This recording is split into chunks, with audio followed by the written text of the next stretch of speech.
नमस्कार मित्रांनो, आपण पाहतात विदर्भराज 358. पुण्यातील शिवसेना उद्धव बाळासाहेब ठाकरे पक्षाच्या बूथवर गजाननभाऊ लवटे यांच्या प्रचार कार्यालयात आज येथे आलेले आहेत.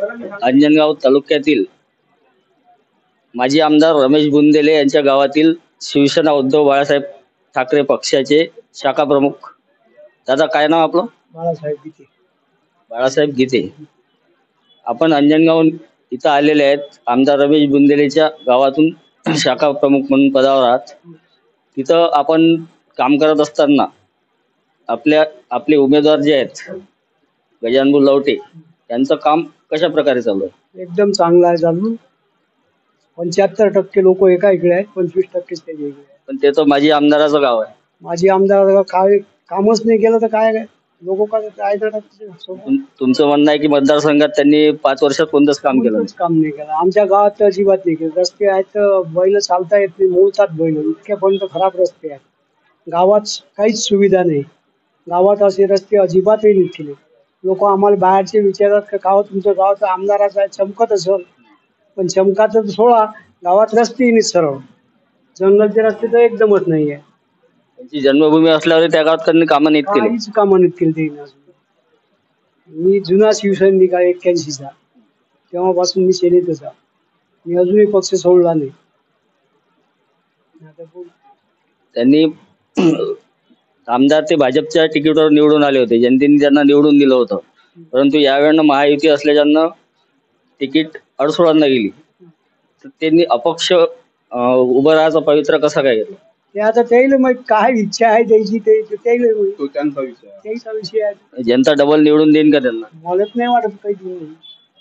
जास्तीत जास्त कारण की महायुतीत 2 पक्ष झाले. 50% लोक महाविकास आघाडी आणि 50 मध्ये दोन आहेत महायुती युवा स्वाभिमान. मग आपण महायुती कशावरून म्हणता?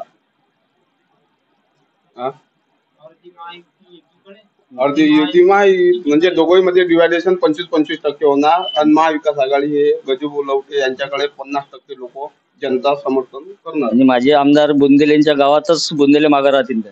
बिलकुल. गजाननभाऊ लवटे समोर येतील? समोर राहू शकतात 100%. ठीक आहे, धन्यवाद. 100 ते 150 मतांना गजानन लवटे बुंदेलेच्या गावातून समोर राहणार आहे. आणि बुंदेलेच्या गावातच गजानन लवटेचं प्रचार म्हणजे खूप जोरात चालू आहे. आणि तेच बांगरवर हल्ला केलेला होता महेंद्र जिगटे यांनी, त्यांचं पण गाव आहे. आणि तसा गजानन लवटे यांना 200 ते 300च्या फरकानं सरकार राहणार आहे.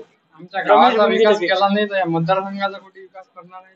तुम्ही गजाननभाऊ लवटेच का निवडले? दुसरे आमदारसाठी दुसरे पण अडचण उभे आहेत. जमिनीवरचा माणूस आहे हा, आमच्या जमिनीवरचा माणूस आहे आणि आमच्यात मिळून जुळून राहणारा माणूस आहे. तो अभिजित अडसूळ असा आहे की निवडणूक आली की इथे येते. आणि ते रमेश बुंदेले गावचा माणूस आहे, पण तो फक्त निवडणूक आली की गाडीच्या काचातून हात दाखवते, नाही तर गाडीच्या काचातूनही हात नाही दाखवत. आता जरी गाडीच्या काचातून हात दाखवते.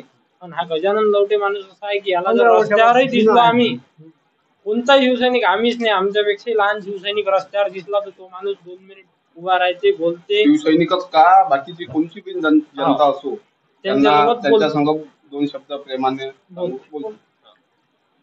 धन्यवाद.